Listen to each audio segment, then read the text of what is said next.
Assalamu alaikum all students, welcome to Pass MDCAT Now Educational Learning Sessions. So today हम जो discussion करेंगे, जैसे कि आप सबको पता है कि aptitude test is must all over the Pakistan. बहुत सारी यूनिवर्सिटीज़ हैं जो कि मेडिकल यूनिवर्सिटीज़ हैं, फिर आ जाती हैं आपकी इंजीनियरिंग यूनिवर्सिटीज़ हैं, और उन यूनिवर्सिटीज़ के बाद फिर आपकी जनरल यूनिवर्सिटीज़ आ जाती हैं जो डिफरेंट कोर्सेज़ और डिफरेंट फील्ड्स में आपको एडमिशन्स देती हैं. जैसे आपकी कराची यूनिवर्सिटी हो गई है, विच इज़ जो ना ही मेडिकल यूनिवर्सिटी है ना ही इंजीनियरिंग यूनिवर्सिटी है. इसी तरीके से आपकी जो है वो पंजाब यूनिवर्सिटी है. तो जनरल यूनिवर्सिटीज़ आ जाती हैं, और हर यूनिवर्सिटी अपना एक स्पेसिफिक क्राइटेरिया फॉलो करती है एडमिशन्स के सिलसिले में. ख़ास तौर पे जो आपकी प्रोफेशनल यूनिवर्सिटीज़ हैं, आपकी मेडिकल यूनिवर्सिटीज़ हैं और आपकी इंजीनियरिंग यूनिवर्सिटीज़ हैं, और उन क्राइटेरियाज़ में जो सबसे ज़्यादा इम्पॉर्टेंट फैक्टर है, जो सबसे ज़्यादा इम्पॉर्टेंट क्राइटेरिया है, वो है आपके इंटेलेक्ट या आपकी काबिलियत को चेक करना, जिसे हम कहते हैं एप्टीट्यूड टेस्ट. इसे कॉमन वर्डिंग्स में आपकी जो ये भी कहा जा सकता है, इसको कॉमन अल्फाजों में एंट्री टेस्ट. लेकिन इसका मकसद बेसिकली आपका एप्टीट्यूड, आपका इंटेलेक्ट चेक करना होता है. ये फाइंड आउट करना होता है कि जो भी मार्क्स आपने अपने मैट्रिक लेवल्स पे, जो भी मार्क्स आपने अपने इंटर लेवल्स पे लिए हैं, जो भी मार्क्स आपने अपने ओ लेवल्स और ए लेवल्स में लिए हैं, आप वाकई उनको डिज़र्व करते हैं. तो आपके पास ऑल ओवर पाकिस्तान बहुत सारी यूनिवर्सिटीज़ हैं. ऑब्वियसली मेडिकल यूनिवर्सिटीज़ हैं, इंजीनियरिंग यूनिवर्सिटीज़ हैं,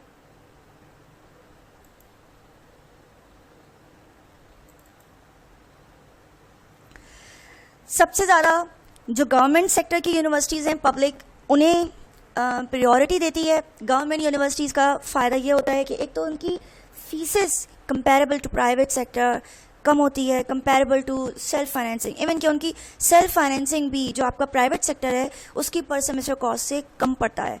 फिर इसका क्रेज़ इसलिए भी होता है क्योंकि सबको आइडिया होता है कि कहीं ना कहीं अगर किसी का गवर्नमेंट यूनिवर्सिटी के अंदर एडमिशन हुआ है तो वो मेरिट बेस्ड है, क्योंकि उसने अपने मेरिट से हासिल किया है, उसने अपने पैसे देके जो है वो नहीं किया है, डिग्री ख़रीदी नहीं है जनरल लैंग्वेज में. मगर ऐसा ये सब ओल्ड फैशन कॉन्सेप्ट है. ज़्यादातर जो इम्पोर्टेंस जिस चीज़ की आपकी लाइफ में होती है वो ये है कि आपका एक अच्छी यूनिवर्सिटी में एडमिशन हो जाना और आपका एक अच्छा प्रोफेशनल बन के निकलना. सो करंट ट्रेंड के लिहाज से जिसको किसी भी अच्छी यूनिवर्सिटी में, whether it's government whether it's private, admission मिल जाता है, अच्छा प्रोफेशनल बन के निकल जाता है, उसके लिए जॉब मार्केट वैसे ही ऑलरेडी अपने ओपन डोर कर देती है. और बहुत सारी हमारी जो गवर्नमेंट यूनिवर्सिटीज़ हैं अब वो प्राइवेटाइजेशन की तरफ जा रही हैं और सेमी प्राइवेट का स्टेटस ले रही हैं, क्योंकि प्राइवेट यूनिवर्सिटीज़ का लर्निंग एजुकेशन सिस्टम बेहतर भी होता है. सेकेंडली उनकी पॉलिसीज़ स्ट्रिक्ट होती हैं, तो वहाँ बच्चा भी जाता है तो जम के पढ़ता है, जो नहीं भी पढ़ना होता है उसे भी पढ़ना पड़ जाता है. एनीवेज़, आपके पास मुख्तलिफ फील्ड्स हैं, मुख्तलिफ यूनिवर्सिटीज़ हैं. डॉ यूनिवर्सिटी है, आगा खान मेडिकल कॉलेज है, आपका आगा खान मेडिकल यूनिवर्सिटी है, लाहौर में मुख्तलिफ यूनिवर्सिटीज़ हैं, पंजाब सेक्टर की किंग एडवर्ड आपके पास है, इस्लामाबाद में यूनिवर्सिटीज़ हैं, इंजीनियरिंग में आपके पास बेशुमार यूनिवर्सिटीज़ हैं, NAD यूनिवर्सिटी जो सबसे ज़्यादा पुरानी कंसिडर की जाती है, सर सैयद यूनिवर्सिटी है. फिर आ जाती है आपकी Usman institute. Usman is educational institute for engineering sector. Usman आपके पास आ जाता है. दाऊद मेडिकल कॉलेज आपके पास आ जाता है. ये वो सारे हैं जो आपके कराची के अंदर मेजॉरिटी आपके किए जाते हैं. फिर आपकी UAT आ जाती है, आपकी IEEE जिसकी बहुत वर्थ है, इवन के NAD से ज़्यादा उसकी वर्थ है, वो आपकी आ जाती है. पंजाब सेक्टर में आपकी पंजाब यूनिवर्सिटी आ जाती है, और कराची यूनिवर्सिटी आपकी कराची के अंदर आ जाती है. इस तरीके की जो बड़ी यूनिवर्सिटीज़ हैं, और भी बहुत सारी यूनिवर्सिटीज़ हैं आपकी डिफरेंट कैटेगरीज में. इस्लामाबाद में हैं, आपके सरहद में भी बहुत सारी यूनिवर्सिटीज़ हैं. मेहरान यूनिवर्सिटी आपकी ऑब्वियसली है, सिंध के अंदर बहुत सारी हैं, लम्स आपकी आ जाती है, नवाबशाह के अंदर चांडियो आपकी आ जाती है, सिंध मेडिकल है. फिर आपका प्राइवेट सेक्टर की को बहुत सारी इंजीनियरिंग और मेडिकल यूनिवर्सिटीज़ है, बकाई है, हमदर्द है, they are offering different categories, SZABIST है. लेकिन मैं सबका नाम तो ज़ाहिर है ऑब्वियसली कवर नहीं कर सकती. कहने का मकसद ये है कि सबके लिए मस्ट है कि आप एंट्री टेस्ट दें और उसे क्वालिफाई करें, और सबका एंट्री टेस्ट का क्राइटेरिया डिफरेंट है. लाइक सेक्शंस के अकॉर्डिंग सबके सेक्शंस डिफरेंट हैं, लेकिन there is always a strategy जिस पे अगर आप चलें तो कोई भी टेस्ट हो, चाहे वो किसी प्राइवेट यूनिवर्सिटी का हो, चाहे वो किसी गवर्नमेंट यूनिवर्सिटी का हो, आपकी सक्सेस मस्ट है अगर आप उसको सही तरीके से फॉलो करें। सबसे पहले तो मैं आप सबको एक चीज़ जो बोलना चाहूँगी, जिसको काउंट आपने करना है, वो ये कि ये बात अपने जहन से निकाल दें कि if you are hard working तो आप कर सकते हैं कि अगर मैं बहुत मेहनत करूंगा तो मेरा मेडिकल यूनिवर्सिटी में एडमिशन हो जाएगा, अगर मैं बहुत मेहनत करूंगी तो मेरा इंजीनियरिंग यूनिवर्सिटी में एडमिशन हो जाएगा, अगर मैंने वाकई बहुत मेहनत की तो मेरा बिजनेस सेक्टर में एडमिशन हो जाएगा। ऐसा कुछ नहीं है। Luck is a factor. Number one thing is that luck is a factor. दुनिया में बहुत सारे काबिल लोग होते हैं, लेकिन वो उस मकाम तक नहीं पहुंचते जिस मकाम तक उन्हें पहुंचना चाहिए। मजदूर भी बहुत मेहनत करता है, बहुत मेहनत करके एक एक ईंट लगा के वो एक मकान खड़ा करता है, लेकिन उसका अपना पूरी ज़िंदगी में एक मकान नहीं हो पाता। बहुत सारे लोगों की हाई क्वालिफिकेशंस होती हैं, they got MBAs, they got BBAs, मगर ना ही उनकी प्रमोशंस होती हैं, ना ही वो किसी अच्छी कंपनी के अंदर किसी डिजिग्नेटेड, हाई डिजिग्नेटेड या सीनियर डिजिग्नेशन तक पहुंच पाते हैं। बहुत सारे MBAs होते हैं लेकिन वो मैनेजर नहीं बन पाते। तो लक इज़ अ फैक्टर। बहुत ज़्यादा मेहनत करने का हरगिज़ मतलब ये नहीं है कि आपने जितनी मेहनत की है आपको उतना फल मिलेगा या आपको उतना। काउंट ये करता है कि आपने मेहनत सही की है। तो जो सही मेहनत का फॉर्मूला है वही आपके एप्टीट्यूड का फॉर्मूला है। लक के बाद जो चीज़ आपकी सबसे ज़्यादा काउंट होती है वो है आपकी एफर्ट्स। अगर आपने सब कुछ किया है और फिर नहीं हुआ है तो आप यू विल से दैट कि मेरी लक में नहीं था। लेकिन अगर आपने कहीं ना कहीं कमी छोड़ी है और उसके बाद आप बोलें कि यार मेरी लक में नहीं था, तो ये तो एक गलत स्टेटमेंट हो जाएगा। तो व्हाट एप्टीट्यूड इज़, सही मेहनत क्या है? दो चीज़ें बेसिकली एप्टीट्यूड टेस्ट को डिफाइन करती हैं। एप्टीट्यूड, पूरा आपका एप्टीट्यूड आपकी प्रिपरेशन जर्नी से लेके 3 घंटे, 2 घंटे, 4 घंटे, जितने भी घंटे आप टेस्ट में अपेयर होके जो अपना आउटपुट रिजल्ट पाते हैं, वो सारा सिर्फ बेसिकली 2 चीज़ों पर डिपेंड करता है। Number 1 is decision making and number 2 is persistency. Decision making, आपकी डिसीजन मेकिंग एबिलिटी कितनी है, क्योंकि आप पूरे 3 महीने कितना कुछ पढ़ के जाएं, असल चीज़ जो आपका एडमिशन कराएगी या आपका एडमिशन नहीं कराएगी वो है कि आपने टेस्ट में क्या किया है, आपने उन 3 घंटों के एग्ज़ाम में क्या किया है, आपने उस 2 घंटे के टेस्ट के अंदर क्या किया है। और वहाँ पे आपकी 3 महीने की मेहनत भले आपने की हो, लेकिन अगर आप वहाँ पे परफॉर्म नहीं कर सके, आपका एडमिशन नहीं है, आपका पासिंग स्कोर नहीं है। और आपने भले 3 महीने औरों की तरह मेहनत ना की हो, 2 महीने की हो, 1.5 महीने की हो, मगर आपने वहाँ अच्छा परफॉर्म किया, आपने वहाँ अच्छी तरह किया, आपका एडमिशन के चांसेस बढ़ जाते हैं। अब वहाँ अच्छी परफॉर्मेंस टोटली डिपेंड करती है आपकी डिसीजन मेकिंग की।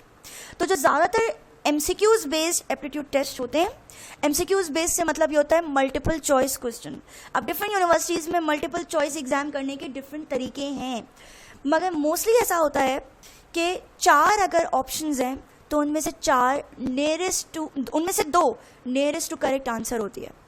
2 का आंसर करीब करीब 2 ऑप्शंस ऐसी होती हैं जो दोनों सही हो सकती हैं। वहीं पे जाके आपका माइंड जो है वो क्लिक करता है कि यार ये ऑप्शन A आंसर सही है, ये ऑप्शन E आंसर सही है। और इन दोनों के दरमियान जो कन्फ्यूजन होती है, अगर उस कन्फ्यूजन से आप बाहर निकल जाते हैं, आप एक राइट डिसीजन ले लेते हैं, सही टिक कर लेते हैं, तो वो आपका सही हो गया। और अगर आप उसी कन्फ्यूजन में गलत आंसर पर टिक कर देते हैं या आप कंफ्यूज ही रहते हैं, आप फैसला ही नहीं कर पा रहे, आपका टाइम ज़ाया हो रहा है, टाइम मिनट्स निकले चले जा रहे हैं, आप उस क्वेश्चन पे स्टक हैं, या तो वो गलत जाएगा या फिर आप वो MCQs छोड़ देंगे। ज़्यादातर मेडिकल यूनिवर्सिटीज़ में नेगेटिव मार्किंग है, तो गलत गया तो आपने एक सही के भी आंसर को डिस्ट्रॉय कर दिया। तो सबसे ज़्यादा मेजर फैक्टर है आपकी डिसीजन मेकिंग कितनी स्ट्रॉन्ग है, कितना क्विकली आप डिसीजन लेते हैं, आप टाइम बचाते हैं, फिर आप डिसीजन कितना राइट लेते हैं, कंफ्यूजन में स्टक नहीं होते। ये सारी चीज़ सबसे पहला और मेजर फैक्टर है जो आपको उस टेस्ट में क्वालिफाई करवाएगा। Number 2 is your persistency. Persistency ज़रूरी नहीं है कि जब मैं प्रिपरेशन कर रही हूँ तो पहले महीने मेरी प्रिपरेशन ज़बरदस्त हो, ज़रूरी नहीं है कि शुरू के 1 हफ्ते के अंदर मैंने एक चैप्टर कंप्लीट कर लिया हो सकता है मेरी दोस्त ने कंप्लीट कर लिया हो लेकिन मैंने ना किया हो। मगर नॉट गिविंग अप स्टेमिना, हार ना मानने वाला स्टेमिना, और कंटिन्यूसली कंटिन्यू करना, ये परसिस्टेंसी है, ये कंसिस्टेंसी है, आपने मुसलसल करते रहना है, ये आपकी परसिस्टेंसी है। बहुत सारे लोग बहुत मोटिवेटेड होते हैं, जब प्रिपरेशन से स्टार्ट करते हैं बहुत तेज़ी से करते हैं, मगर टेस्ट की डेट्स आने से पहले पहले वो स्टेमिना उनका जवाब दे जाता है, वो मोटिवेशन उनकी डेड हो चुकी होती है, वो पढ़ पढ़ के थक चुके होते हैं, वो बोर हो चुके होते हैं, वो उस दिल से अब बुक नहीं खोल रहे होते। क्या होता है कि जो पढ़ा है वो भी आहिस्ता आहिस्ता ग्रेजुअली भूलते चले जा रहे हैं, या फिर ग्रिप नहीं मेंटेन कर पाए, तो जो कुछ पढ़ना था वो सब कुछ नहीं पढ़ पाए, जितनी प्रैक्टिस करनी थी वो सब कुछ नहीं कर पाए, तो उसमें वो आप मुस्तकिल नहीं कर पाए। या फिर शुरू में बहुत अच्छी तरह मोटिवेशन में किया लेकिन फिर छोड़ दिया, फिर गैप ले लिया, फिर दोबारा ज़ीरो से स्टार्ट किया, फिर छोड़ दिया, फिर गैप लिया, इस तरह टुक टुक टुक टुक चल रही है। या फिर बहुत सारे लोग ऐसे हैं जिन्होंने शुरू में स्लोली किया, अब वो आखिर के डेज कम बच गए, अब पढ़ाई का टाइम ड्यूरेशन कम है, अब वो सोचे यार मैं कल एक दिन में पढ़ के पूरा परसों दिन टेस्ट दे आऊँगी और मेरा टेस्ट बेहतरीन होगा। तो ऐसा कभी नहीं होगा कि आपने एक हफ्ते पढ़ा और आप जाके, जो लोग क्वालिफाई करते हैं वो शुरू से आखिर तक अपना मेंटेन करते हुए चल रहे होते हैं, शुरू से आखिर तक अपना स्टडी प्लान जो है वो फोकस करते हुए चल रहे होते हैं, वो शुरू से ही लगे हुए होते हैं, शुरू से ही पढ़ रहे होते हैं, ना वो आखिर में जागते हैं ना वो आखिर में सोते हैं। तो यही वजह, एग्ज़ाम के जो आखिरी दिन होता है एग्ज़ाम का, वो बेसिकली बहुत प्रेशराइज होता है। मेजॉरिटी 90% पूरे पाकिस्तान में 90% जितने भी स्टूडेंट्स होते हैं वो सारे के सारे स्ट्रेस्ड होते हैं कि यार कल टेस्ट है। जो शुरू से क्वालिफाई करके हुआ होता है ना, शुरू से जो पढ़ते हुए चल रहा होता है, शुरू से उसकी प्रैक्टिस जो है वो मुसलसल कंटिन्यूस रही होती है और आखिर तक वो कर रहा होता है, वो फिर भी उन तमाम लोगों के आगे रिलैक्स्ड होता है। तो आपने बिल्कुल भी ना बहुत तेज़ भागना है कि आखिर में आप डाउन हो जाएं, आखिर में आप डीमोटिवेटेड हो जाएं, आखिर में आपका किताब खोलने का दिल ना चाहे, ना आपने आखिर में जागना है। आपने शुरू से ही मुस्तकिल करते रहना है, करते रहना है, करते रहना है, जब तक कि आपकी टेस्ट की डेट नहीं आ जाती। नो मैटर व्हाट, जितनी भी मर्तबा हो, जितनी भी मर्तबा आप प्रैक्टिस करें, जब तक भी आप करें, चाहे आप 2 घंटे पढ़ें, चाहे आप 3 घंटे पर डे पढ़ें, but you need to continue this. Decision making को आप क्वालिफाई कर गए, परसिस्टेंसी आप मैनेज कर गए, 80% आपका एप्टीट्यूड हो गया। अब आ जाती है इसके बाद आपकी स्ट्रैटेजी, आप क्या स्ट्रैटेजी फॉलो कर रहे हैं। सबसे पहले तो आपको देखना पड़ेगा कि जिस यूनिवर्सिटी का एग्ज़ाम आप दे रहे हैं उस यूनिवर्सिटी का एग्ज़ाम पैटर्न क्या है। कुछ यूनिवर्सिटीज़ ऐसी होती हैं जो MCQs देती हैं, which is called multiple choice questions. 5 options हैं, 5 में से एक सही है, या करीब करीब दूसरा भी है लेकिन सही एक ही है। 4 ऑप्शंस हैं, 4 में से एक सही है, 3 गलत है। तो उनमें से पिक करना आपके लिए फिर भी इजी है। कंफ्यूजन आपकी वहाँ होगी कि यार दूसरा जो उसके करीब करीब है कि ये भी हो सकता है। कुछ यूनिवर्सिटीज़ ऐसी हैं जो BCQs पैटर्न बेस्ड हैं कि उनमें लाजमी तौर पे 2 आंसर सही होते हैं, दोनों सही होते हैं, मगर उस क्वेश्चन के अकॉर्डिंग, उस सिचुएशन के अकॉर्डिंग आपको बेस्ट चूज़ करना होता है। ये बिल्कुल ऐसे ही है जैसे आपकी पेनाडॉल है, वो भी सर का दर्द ठीक कर सकती है, आपकी डिस्प्रिन है वो भी सर का दर्द ठीक कर सकती है, लेकिन हर पेशेंट पेनाडॉल नहीं खाता और हर पेशेंट डिस्प्रिन भी नहीं खाता। तो डिपेंड करता है कि उसकी कंडीशन क्या है। अगर कोई ऐसा पेशेंट है जिसका खून पतला है, डिस्प्रिन उसके लिए नुकसानदायक है, उसको सर का दर्द होगा तो मैं कहूँगी कि यार Panadol low. I will not suggest कि भाई aspirin low, I will not suggest कि भाई डिस्प्रिन लो, सवाल ही नहीं होता कि मैं बोलूँ, आई विल से पेनाडॉल। ये उसकी इंटरनल कंडीशन के अकॉर्डिंग है। बिल्कुल इसी तरीके से BCQs टफ होते हैं क्योंकि उनमें 2 आंसर्स करेक्ट होते हैं, आपको जो बेस्ट उस सिचुएशन के अकॉर्डिंग है वो चूज़ करना होता है। और ये काफ़ी, जितनी भी बड़ी मेजर यूनिवर्सिटीज़ हैं, आप पास में जितने भी क्वालिफाइड कर चुके हैं 5 साल पहले, 6 साल पहले, आप देखें IBA ने जितने टेस्ट लिए हैं BCQs बेस लिए हैं। किसी ज़माने में IBA टेस्टिंग अथॉरिटी हुआ करता था और डॉ यूनिवर्सिटी के टेस्ट कंडक्शंस करता था, BCQs देता था, MCQs का ट्रेंड ही नहीं था।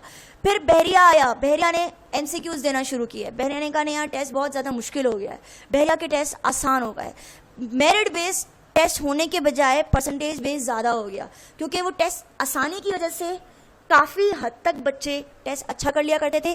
टोटली ज़्यादा था कि अब उनकी इंटर में परसेंटेजेस क्या हैं। जिनकी 80s में परसेंटेजेस होती थी उनके चांसेस ज़्यादा होते थे, 60s 70s वाले रोते थे, 79 78 फिर भी ठीक है, 76 फिर भी चांस है, मेहनत कर ले, टेस्ट अच्छा कर ले, 60s वाला, 65 वाला, 69 वाला, 70 वाला, 71 वाला, 72 वाला, वो बच्चा रोता था। उसने टेस्ट बहुत भी अच्छा किया, लेकिन सबने ही टेस्ट अच्छा किया है, मेरिट लिस्ट टेस्ट में हाई चली गई है, तो अब सारा दारो मदार उसकी इंटर की मैट्रिक की परसेंटेज पे है।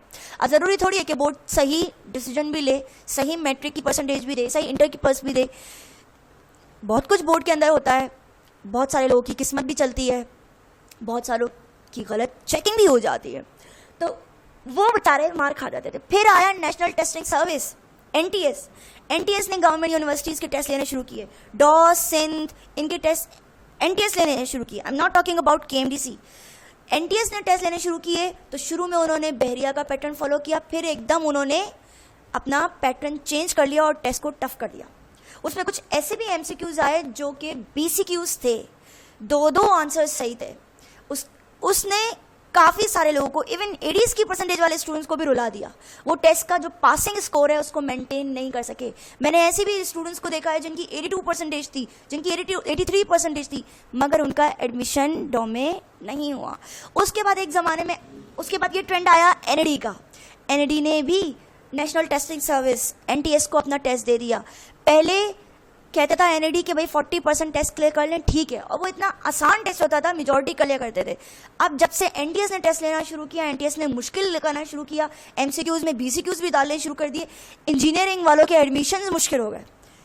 कितने ही लोग 80s परसेंटेज होने के बावजूद, जिनको अदम यकीन हमारा पेट्रोलियम में हो जाएगा, जिनको पूरा कॉन्फिडेंस मैं इलेक्ट्रॉनिक्स में जाऊंगा, जिनके मैं तो टेलीकम्युनिकेशन में तो मेरा हो ही जाना है, 76 मेरा सिविल में तो हो ही जाएगा, उन तमाम लोगों के भी टेस्ट क्वालिफाई नहीं हुए। कितने तो ऐसे थे जिनके 38-39% हुआ, 1% 2% से रह गया। उसकी वजह यही थी कि उनकी बीसीक्यूज की प्रैक्टिस नहीं थी। तो ये मैटर करता है आप किस यूनिवर्सिटी के अंदर टेस्ट दे रहे हैं, कौन सी टेस्टिंग अथॉरिटी आपका टेस्ट कंडक्ट कर रही है, उसका पैटर्न एमसीक्यूज है या उसका पैटर्न बीसीक्यूज है। प्राइवेट यूनिवर्सिटीज़ एमसीक्यूज के अंदर बीसीक्यूज भी इनपुट कर सकती हैं, वो करती हैं। गवर्नमेंट लेवल की यूनिवर्सिटीज़ अगर वो एक सेम पैटर्न फॉलो करती हैं तो साल डेढ़ साल वही पैटर्न चलता है कि जो पिछले साल का था एमसीक्यूज बेस्ड था, तो most probably MCQs based test ही होगा, बीसीक्यूज के चांसेस कम है। लेकिन अगर किस्मत साथ न दे तो बीसीक्यूज बेस्ड टेस्ट आ सकता है, जब उन्हें अपना पैटर्न चेंज करना होता है, जब उन्हें लगता है कि टेस्ट बहुत आसान है, हर कोई क्वालिफाई करना है, ज़रा कैलिबर बढ़ाओ, स्टूडेंट्स का कैलिबर बढ़ाओ। तो अगर आपकी किस्मत में सख्ती है तो बीसीक्यूज भी हो सकता है। आई विल रिकमेंड कि आप हमेशा बीसीक्यूज की तैयारी करें, क्योंकि ये परफेक्ट जोन है। जब आप बीसीक्यू की तैयारी कर लेते हैं तो एमसीक्यूज की तैयारी ऑटोमेटिकली आपकी हो जाती है। यही सबसे बेस्ट फॉर्मूला है। फिर आपके सेक्शंस, अब जो एक नॉर्मल आपका पैटर्न है, सबको पता है, मेडिकल वालों का biology, chemistry, physics, English. Engineering वालों का बायोलॉजी नहीं होती है, मैथ्स होता है, मैथ्स, केमिस्ट्री, फिजिक्स, इंग्लिश, ये आपके मेजर सब्जेक्ट्स हैं। मेडिकल प्रोफेशन के लोग ज़्यादातर फिज़िक्स में वीक होते हैं, कैलकुलेशन बेस्ड क्वेश्चंस में वीक होते हैं, केमिस्ट्री के न्यूमेरिकल्स के अंदर वीक होते हैं, फिजिक्स के न्यूमेरिकल बेस्ड क्वेश्चंस के अंदर, कैलकुलेशन बेस्ड क्वेश्चंस के अंदर वीक होते हैं। तो उन्हें इन दो सब्जेक्ट्स पे ज़्यादा मेहनत करने की ज़रूरत होती है। बायो में भी होती है, अगर आपकी बायो अच्छी नहीं है तो ऑब्वियसली बायो में भी होगी। इंग्लिश को मेजॉरिटी स्टूडेंट्स फॉर ग्रांटेड लेते हैं, कहते हैं हाँ इंग्लिश में से कम एमसीक्यूज आने हैं तो ठीक है, इंग्लिश की नहीं भी हुई, कम भी हुई तो भी ठीक है, ज़्यादातर बायो, केमिस्ट्री, फिजिक्स ये सब आप कर लें। मगर एक बात हमेशा हमेशा याद रखें, हर क्वेश्चन मैटर करता है। आप सपोज कीजिए उन लोगों का क्या हाल हुआ होगा जिनका 38% टेस्ट क्वालिफाई हो गया, 39% क्वालिफाई हो गया, 40 में 1 या 2% रह गया और एनईडी में नहीं हुआ। सो क्लोज, वो लोग बहुत क्लोज थे, अगर ज़रा सा और होता हो जाता। तो कभी भी किसी को भी किसी भी सब्जेक्ट को आप फॉर ग्रांटेड ना लें। आप हर एक में ज़्यादा इनपुट करें, हर एक में ज़्यादा अच्छी तैयारी करें। हमारे यहाँ के स्टूडेंट्स की इंग्लिश इतनी अच्छी नहीं होती हैं, अच्छी होती हैं लेकिन बहुत सारे स्टूडेंट्स इंग्लिश में वीक होते हैं। तो इतना ज़्यादा खुद पे भरोसा ना करें, इतना ज़्यादा फॉर ग्रांटेड किसी सब्जेक्ट को ना लें, हर एक को आप कंप्लीटली करें। अब फिर आ जाते हैं इंजीनियरिंग के लोग। इंजीनियरिंग के लोगों का मैथ्स होता है, केमिस्ट्री होता है, फिजिक्स होता है, इंग्लिश होता है मेजर। प्राइवेट यूनिवर्सिटीज़ के अंदर जनरल नॉलेज भी आ जाता है, समटाइम्स कंप्यूटर के क्वेश्चंस भी आ जाते हैं, पाकिस्तानी स्टडीज़ के क्वेश्चंस भी होते हैं, इस्लामिक भी क्वेश्चंस होते हैं। कुछ यूनिवर्सिटीज़ IQ का भी टेस्ट लेती हैं। IQ का टेस्ट बेसिकली बिजनेस सेक्टर में होता है, लेकिन इंटेलिजेंस या एनालिटिकल क्वेश्चंस आपके जनरल नॉलेज के अंदर भी आ सकते हैं। आपके इस्लामिक पॉइंट ऑफ व्यू के क्वेश्चंस आ सकते हैं, आपके पॉलिटिकल पॉइंट ऑफ व्यू के क्वेश्चंस आ सकते हैं। जनरल नॉलेज, इस्लामिक स्टडीज़, पाक स्टडीज़, ये एक्सेप्शनल सब्जेक्ट्स हैं जो कि आपके किसी भी यूनिवर्सिटी के टेस्ट में आ सकते हैं। प्राइवेट सेक्टर्स में, गवर्नमेंट सेक्टर्स में मोस्टली यही 4 होते हैं, या सेमी गवर्नमेंट या सेमी प्राइवेट सेक्टर्स में भी मोस्टली यही 4 होते हैं।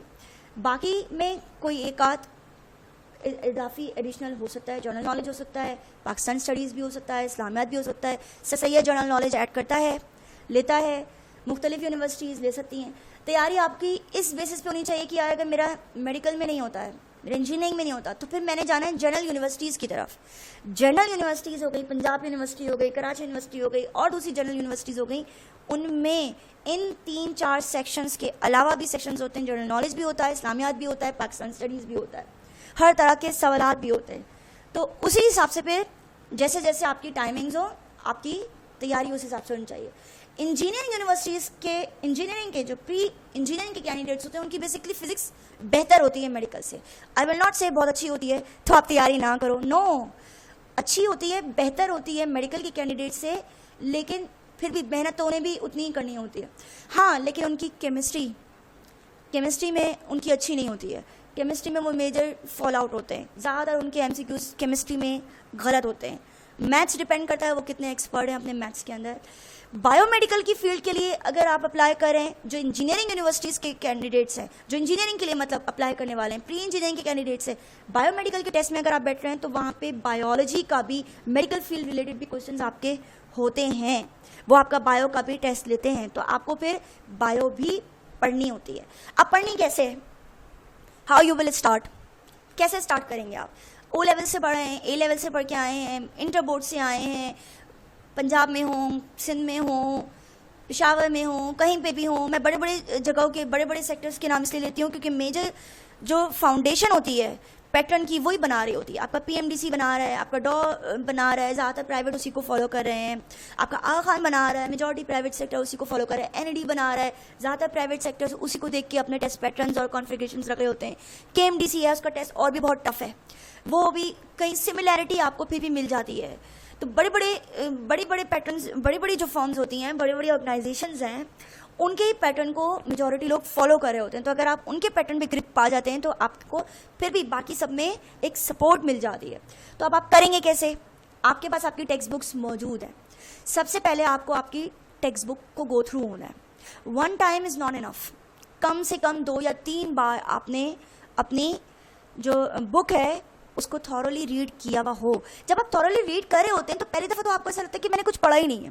पहली दफ़ा जब आप पढ़ेंगे तो आपको ऐसा लगेगा मैंने कुछ नहीं पढ़ा। अभी आपने एक चैप्टर पढ़ा, बुक बंद की, बैठ गए, सो गए, आपको लगेगा मैंने पढ़ा ही नहीं। लेकिन जब दूसरी मरतबा आप पढ़ेंगे तो आपकी मेमोरी थोड़ी और एक्टिव हो जाएगी और कुछ पॉइंट्स आपके माइंड में आने लगेंगे कि हाँ यार मैंने यहाँ ही पढ़ा था। अब जब जैसे ही प्रैक्टिस के लिए आपके पास कोई क्वेश्चन आएगा तो आपका फ़ौरन माइंड क्लिक करेगा कि इसका आंसर ये नहीं, ये फ़ौरन एक झटके में आपको आंसर पता होगा क्या इसका आंसर ये है, क्योंकि आपने पहले से पढ़ा हुआ होगा। जितनी ज़्यादा फिर आप प्रैक्टिस करते जाएंगे वो मेमोरी आपकी उतनी ज़्यादा स्ट्रांग होती चली जाएगी। तो स्टार्ट आप बुक से करते हैं, अपने बुक रिव्यूज़ से करते हैं, फिर प्रैक्टिस को उसके साथ कंटिन्यू रखना होता है। MCQs की प्रैक्टिस, BCQs की प्रैक्टिस, जितना ज़्यादा आप करते हैं उतना ज़्यादा आपकी चांसेस इंक्रीज होते हैं। Practice makes man perfect. उसके बाद फिर आखिर के मंथ्स में, आखिर के डेज़ में आपका रिव्यू भी इम्पॉर्टेंट है। आपने जो कुछ पढ़ा है उसका रिवीजन भी इम्पॉर्टेंट है। आपने अपने self assessment, final grand test भी इम्पॉर्टेंट है। एक तो हम खुद अपने एजुकेशनल सिस्टम में ऑनलाइन आपकी टेस्टिंग कंडक्ट करवाएंगे। आपको ऑनलाइन हम प्लेटफॉर्म देंगे जहां से आप अपनी टेस्ट की फाइनल ग्रैंड टेस्ट दे सकें और ग्रैंड टेस्ट देकर आप यू अंडरस्टैंड कि कहाँ मैं खड़ी हूँ, कितनी % मेरी तैयारी है, ये सारी चीज़ें हम आपको प्रोवाइड करेंगे। सेकेंडली, हम अपने कोर्स को बहुत जल्दी यहाँ पे आपके ऑनलाइन सामने शो करेंगे, जिसमें भी आपको प्लेटफॉर्म मिलेगा कि आप अपना सेल्फ असेसमेंट कर सकते हैं, आप हमारे प्रैक्टिस एग्जाम्स को कर सकते हैं। उन प्रैक्टिस एग्जाम्स को करने के बाद आप फाइंड आउट कर सकते हैं हाउ मच यू स्कोर। ये थ्रू आउट द सेशन हमारे चलेगा जब तक होगा। डिपेंड सिर्फ आपकी विलिंग है, आपका स्ट्रैटेजी है कि आपने किस तरीके से स्टार्ट करना है, कैसे आप उसको कंटिन्यू करते हैं, कितना परसिस्टेंसी से करते हैं, कितनी प्रैक्टिस करते हैं। और self assessment is very very important कि आप बार बार टेस्ट करके अपने स्कोर्स चेक करें, बार बार टेस्ट करके देखें कि मेरी तैयारी कितनी % है। जब आपके स्कोर्स 90s में आने लगें तो आप समझ जाएं कि आपकी तैयारी अच्छी है। जब तक आपके स्कोर्स 90s में नहीं आए, आप अपनी तैयारी को कभी भी अच्छा कंसिडर ना करें, even if it is in 80s। क्योंकि जब आप 90% की तैयारी करके टेस्ट में बैठेंगे ना, तो आप 70 या 60% स्कोर करेंगे। जब आप 100% के क्लोज होंगे ना, तब आप 80 के क्लोज जाएंगे। तो हमेशा जब आपका 90s में स्कोर हो तो आप समझें कि आपने तैयारी अच्छी की है, सेटिस्फैक्ट्री है। और अगर आपका 90s में स्कोर नहीं है तो आप बिल्कुल यकीन मत करें कि मेरी तैयारी अच्छी है। खुद को लारे लप्पे ना दें, क्या मैंने बहुत अच्छा कर लिया है, बहुत काफ़ी हद तक मैं कर चुका हूँ, बस थोड़ा और करना है। नहीं, आपको उतना ही करना है जितना आप शुरू से कर रहे थे। तो ये सबसे मेजर चीज़ है। अब सवाल यह आता है कि this is 2020, may be possible कि एग्ज़ाम ना हो। तो ये ख्याल भी मैं आपसे कहूँगी कि वक्ती तौर पे आप ये ख्याल अपने दिल से निकाल दें, क्योंकि PMDC की पॉलिसी के अकॉर्डिंग, इंजीनियरिंग काउंसिल की पॉलिसीज़ के अकॉर्डिंग आपका टेस्ट मैंडेटरी है आपके ऊपर। और इस साल जिस तरीके से साल गुजरा है, कितने लोगों ने तो एग्ज़ाम्स भी नहीं दिए हैं। मैट्रिक लेवल के अगर आप बात करें, एग्ज़ाम्स भी पोस्टपोन्ड हुए हैं, कैंसिल हुए हैं, इवन यूनिवर्सिटीज़ के एग्ज़ाम्स कैंसिल हुए हैं। तो ऐसे में तो टेस्ट बनता ही बनता है, वरना ऐसे तो सभी को एडमिशन मिल जाए। इतनी तो सीट्स है नहीं कि आपको तमाम पूरी पॉपुलेशन को एडमिशन मिले। डिज़र्विंग कैंडिडेट को ढूंढना बहुत ज़रूरी है। अब वो उनका तरीका कोई भी हो, वो सोशल डिस्टेंसिंग को कैरी ऑन करके शिफ्ट्स में लेके करें या वो ऑनलाइन कंडक्ट करें, लेकिन टेस्ट मोस्ट प्रोबेबली 70% टेस्ट आपका ज़रूर होगा। हमारे चैनल से अपडेट रहिए, please do subscribe our channel, क्योंकि इसके बाद जितने लर्निंग सेशंस होंगे उसमें हम प्रॉब्लम सॉल्विंग भी आपको दिखाएंगे और different queries, study related, counselling related, आपको कोई भी प्रॉब्लम हो, do contact us on mystudents011@outlook.com. Our instructors will reach out to you. Thank you.